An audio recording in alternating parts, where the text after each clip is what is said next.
Hey guys, how's it going, fellas?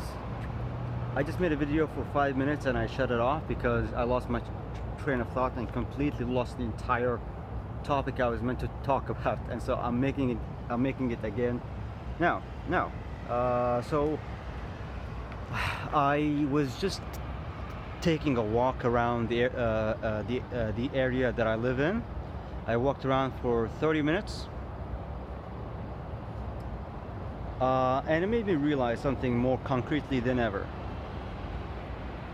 What I really need in life that I struggle with is exploration. I just need to explore the world better, the physical world. Now you see, when people tell you to expand your horizons or broaden your horizons, they usually mean it in the sense of a spiritual sense or a mental sense.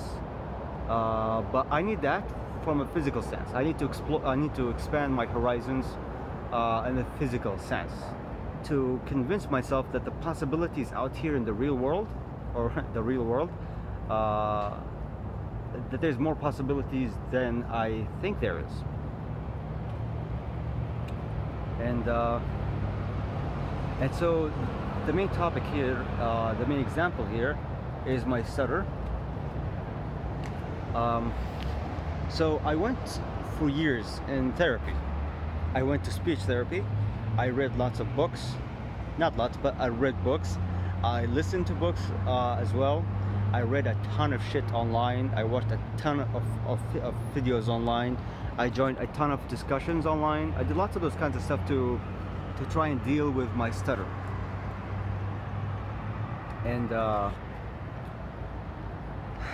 And the way that I approached my stutter is in a reductionist way, is increasing the complexity of every observation I make. I see this thing, I break it apart, I see the stuff inside of it, I trace it, the cause deeper than that, I break that apart, and I do that until I am able to get a full, deep picture of how everything operates. And the idea here is to, when I understand all that crap, I try and hack that system such that I no longer stutter. I've tried countless other things. I mean, countless variations of this hacking technique, of this hacking approach, of this reductionist thinking approach. I try to go down and increase complexity, observe a phenomena, understand it, and break it down and see what part of that phenomena is causing the stutter or the fault in the system. I tried that again for tireless, restless years. That did not get me anywhere. I mean, admittedly, it got me to reduce my stutter quite substantially, but it never really escaped my mind. And the ways that I was able to reduce my stutter is not by removing the stutter, but instead it's by faking the fluency of my speech, such that like inside I'm stuttering, but it doesn't come out outside, so people don't see my stutter, but deep down I'm still stuttering, if that makes any sense. So I didn't beat the stutter, I didn't overcome the stutter, I didn't speak without the stutter. I only didn't let the stutter, I only did not express the stutter by working around it. It's a terrible hack, and it doesn't work. It's not a solution, it's not a cure, it's not really a long-term plan. It's a terrible hack, that's what it is. But the opposite approach, not the subtractive thinking, but the opposite, the additive thinking, is to try and to grow externally, to grow outwardly, to not constrict. Like, I feel that and I've been feeling this every moment for many years,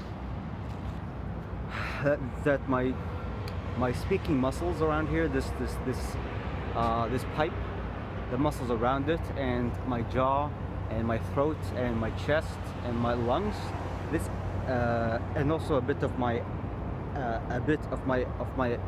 abdomen, those areas that are involved in speech, they're very constricted and tense, and that made me overthink every little muscle twitch that is involved in my speech. And so anyway, like, I really overthought this way too much. And now that I'm going the opposite direction of reducing the complexity of the process of speaking and instead allowing my subconscious mind to handle the logistics of speaking, and I just handle what the words are coming out are. This allows me to think less and to speak much more naturally, and the words just flow out of me more clearly, more smoothly, I would say. And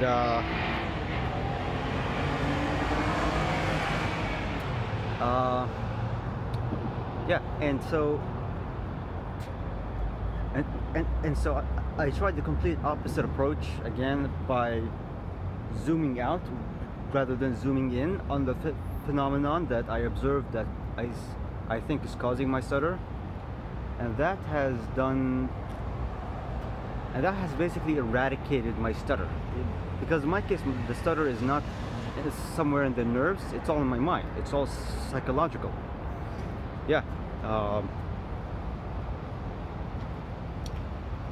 I was able to realize this and recognize it, to really convince myself that I must grow outwards, not inwards.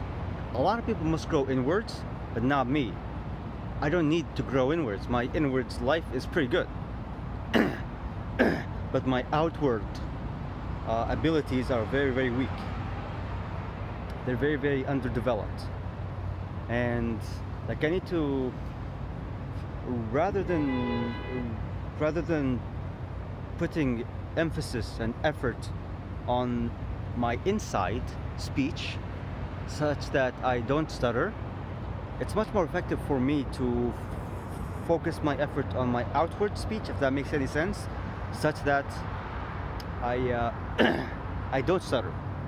So if I'm gonna try and draw you a picture, if it makes any sense. So if you imagine that you see a point in space outside of you and you're talking to that point, or if there's a person there and you're speaking to that person, your voice's volume will automatically adjust itself to reach that point in space, or the person that exists in that point in space, right? So you're talking to someone.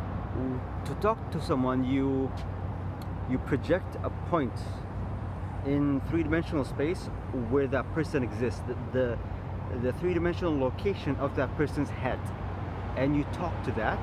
And what happens automatically is that your voice, the volume of your voice adjusts to reach that point. Now imagine taking that point and pulling it inside of you.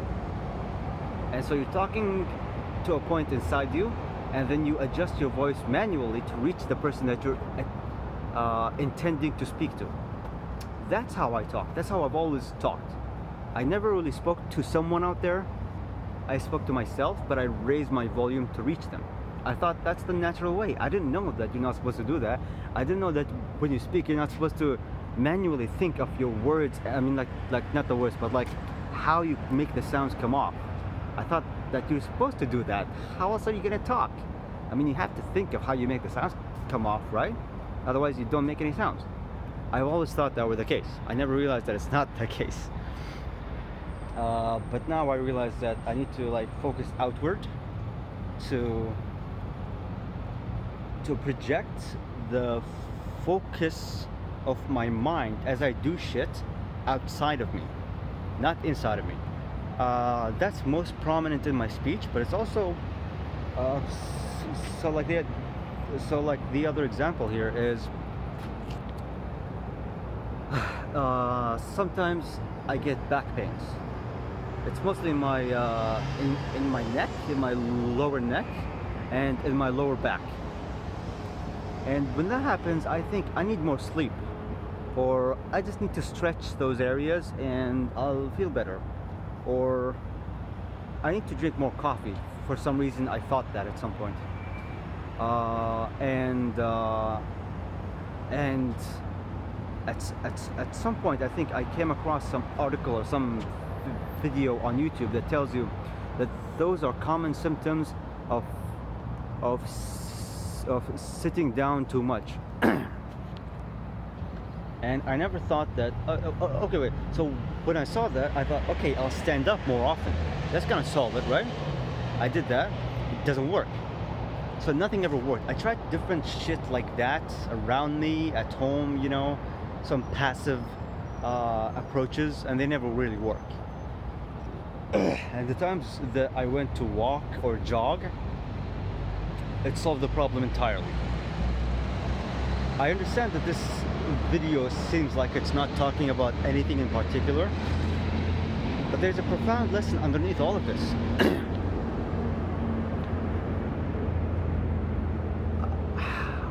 I'm trying to find the words here,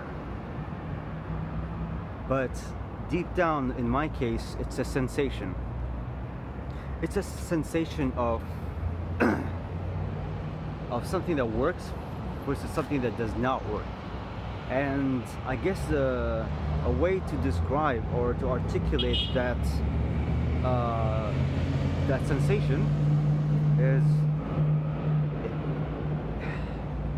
you see, I feel it deep down. I feel the difference. I feel the different approaches. Like just last weekend, I went on a trip to Dubai with a friend of mine, and the whole experience, the whole decision to go there and to do the steps to get there and to actually be there, enjoy my time and come back, the whole experience, I felt a different sensation deep down in my soul. My spirit resonated on a different frequency. And then I got back here and I went back to the old frequency, basically. The difference here is like this new frequency here that I resonated at in the trip and in this walk just now. It's the one that I've been avoiding all of my life. I've been scared of it. I've been scared of going there, of trying that thing, and it's a foreign land to me. It's different. I've never been here. It feels scary. It feels like I shouldn't be here, that this is wrong. I need to go back. That this is not safe, you know? That this is not me. And this is true because you could interpret this in more than one way. The first is that this is my egoic attachment to my failure and my chasing of my success, or my egoic attachment to chasing the solution, but not actually applying the solution and moving on. But I became addicted to the failures. I became truly addicted to the idea of a success, but not actually living that success, not actually applying and doing that success. Or you could interpret it as just getting out of your comfort zone. Or you could interpret it as exploration. You just explore new lands, new ways of doing things, and that's it. But the common ground here is that, okay, so I believe that deep down everyone has a compass that tells them that this thing that tells them that this thing works and that thing does not. And it tells them that if you do that thing that doesn't work, these few things are gonna happen for sure. And deep down you know that, and you know exactly what it takes to do that thing that you know will work, and you know what the result is gonna be like. You know it deep down. You fucking know it, but you still don't do it. Why is that? I'm not exactly sure. I'm not gonna say that I know. I know that we all struggle from the same thing. I'm not exactly sure why we struggle, but we all do. And when you overcome the shit part of your mind that tells you not to do the thing that works for some reason, maybe it's your ego, when you overcome that motherfucker and you just push yourself to do it, somehow you fucking do the physical things that are required of you to do it, it works and it feels great. And suddenly you don't stutter anymore. After years of therapy, you now don't stutter. Thank you for watching.